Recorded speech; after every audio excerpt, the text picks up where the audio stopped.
عاشق حقیقی، شاعر محبت و امن، دل گزاد الفاظ کے خالق، محبتوں کو موتیوں میں پرونے والے صوفی شاعر، تصوف و سلوک کے ایک معتبر حوالہ، خواجہ غلام فرید۔ اتھا میں مٹھری نت جان بلب، تو تا خوش وزدیں وچ ملک عرب، جن کے کلام کی چاشنی ہر سننے والے کو مدہوش کر دے۔ میرا عشق بھی توں، میرا یار بھی توں، میرا دین بھی توں، ایمان بھی توں، میرا جسم بھی توں، میری روح بھی توں، میرا قلب بھی توں، جند جان بھی توں، میرا کعبہ قبلہ مسجد منبر مصحف تے قرآن بھی توں۔ ایسے تمام الفاظ کے خالق خواجہ غلام فرید۔ جی ہاں، آج ہم آپ کو برصغیر کے نامور صوفی شاعر حضرت خواجہ غلام فرید کی حالات زندگی کے متعلق بتانے والے ہیں۔ حضرت خواجہ غلام فرید 1845 کو چاچران شریف ریاست بہاولپور میں پیدا ہوئے۔ والد کا نام خواجہ خدا بخش عرف محبوب الہی تھا۔ آپ کے آباء و اجداد فاتحین سندھ کے ساتھ عرب سے سندھ میں داخل ہوئے تھے۔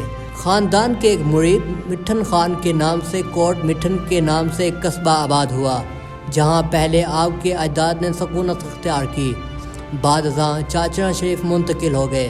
آپ کی پیدائش بھی وہیں ہوئی۔ آپ کے خاندان کا نسلی سلسلہ یا شجر نسب حضرت عمر فاروق رضی اللہ تعالیٰ عنہ سے جا ملتا ہے۔ آپ کا تاریخی نام خورشید عالم رکھا گیا۔ آپ 4 برس کے ہوئے تو آپ کے والد کا انتقال ہو گیا، اور جب آپ کی عمر 8 برس ہوئی تو آپ کی والدہ بھی اس دنیا فانی سے کوچ کر گئی۔ آپ نے قرآن کی تعلیم میاں صدر الدین اور میاں محمد بشر سے حاصل کی۔ آپ نے فارسی کی تعلیم میاں حافظ خواجہ جی اور میاں احمد یار خواجہ سے حاصل کی۔ بعد میں 13 سال کی عمر میں چاچران شریف حاضر ہو کر بڑے بھائی خواجہ غلام فخر الدین کی ہاتھ پر بیعت کی، جو کہ ایک بہت بڑی روحانی شخصیت تھے۔ آپ نے ان سے روحانی فیض حاصل کیا۔ 27 سال کی عمر میں بڑے بھائی کا بھی انتقال ہو گیا، جس کے بعد آپ خود تخت نشین ہوئے اور والدین سے ملنے والے روحانی فیض کو بھی جاری رکھا۔ خواجہ غلام فرید نے تخت نشین ہونے کے بعد روزانہ کی بنیاد پر لنگر خانے کا اہتمام کیا۔ آپ بہت سخی اور درویش صفت انسان تھے۔ آپ کی سخاوت کا یہ عالم تھا کہ آپ کے پاس جو کچھ بھی ہوتا شام تک لوگوں میں بانٹ دیتے تھے، اور خود گندم کی روٹی اور گائے کے دودھ سے گزر بسر کرتے تھے۔ خواجہ غلام فرید نے اپنے روحانی تجربات کو شاعری کے ذریعے عام لوگوں تک اور اپنے چاہنے والوں تک پہنچانے کا فیصلہ کیا، اور سرائکی زبان کو ذریعہ اظہار بنایا۔ کافی آپ کی شاعری کی سب سے نمایاں صنف ہے، جس کو سرائکی ادب کا بہت بڑا سرمایہ سمجھا جاتا ہے۔ آپ کی شاعری تصوف اور معرفت کے خزانوں سے بھری ہوئی ہے۔ اس میں تصوف کی نمایاں جھلک نظر آتی ہے۔ زندگی کے معاملات کا کوئی زاویہ ایسا نہیں جس کا احاطہ ان کی شاعری میں نہ کیا گیا ہو۔ اس حوالے سے خواجہ فرید کے ہاں فکری اعتبار سے ایسا تناؤ موجود ہے جو ان کے علاوہ کسی دوسرے شاعر کے ہاں دکھائی نہیں دیتا۔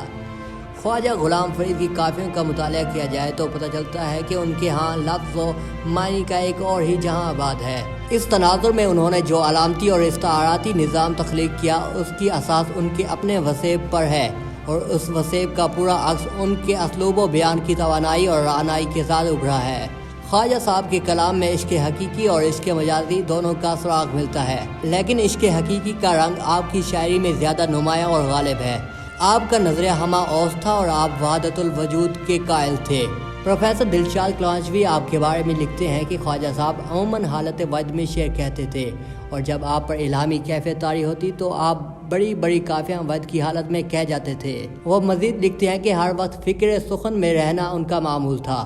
حضرت علامہ اقبال خواجہ صاحب کے بارے میں فرماتے ہیں کہ جس قوم میں خواجہ فرید جیسے صوفی شاعر اور ان کی شاعری موجود ہو، اس قوم میں عشق اور محبت کا نہ ہونا تعجب کا باعث ہے۔ اس لیے آپ کی شاعری میں حسن و عشق کا چرچا بھی ملتا ہے۔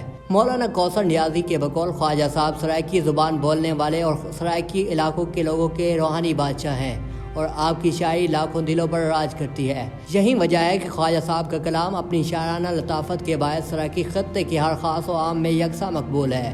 اس میں زندگی کی امید کا ایک پیغام ملتا ہے۔ آپ کے کلام کی ہر رنگ میں ایک مٹھاس اور شیرینی پائی جاتی ہے، جو کہ سرائکی ثقافت کی عکاسی کرتی ہے۔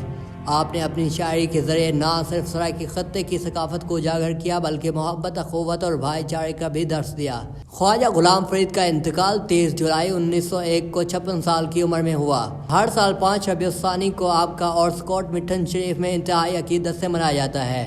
آپ کی شاعری تصوف اور معرفت کے خزانوں سے بڑی ہے۔ آپ کی 200 سے زیادہ کافیاں مطبوعہ ہیں اور دیوان فرید میں شامل ہیں۔ دیوان فرید کا پہلا مجموعہ آپ کی زندگی میں ہی شائع ہو چکا تھا، جس میں کافیاں اور دوہرے بھی شامل ہیں۔ ماہرین فریدیات آپ کو سرائیکی زبان کی شاعری کا رومی قرار دیتے ہیں اور وہ یہ سمجھتے ہیں کہ جس طرح رومی اپنے انقلابی پیغام کے ذریعے لاکھوں دلوں پر راج کرتے ہیں، اسی طرح خواجہ صاحب بھی اپنے آفاقی شاعری کی بنا پر وسیب کے لاکھوں دلوں پر راج کرتے ہیں۔ خواجہ فرید نے 7 زبانوں میں شاعری کی، مگر سب سے زیادہ پذیرائی ان کے سرائیکی کلام کو ملی۔ حضرت خواجہ غلام فرید کے پائے کا شاعر 100 سال بعد بھی سرائیکی وسیب میں پیدا نہیں ہو سکتا۔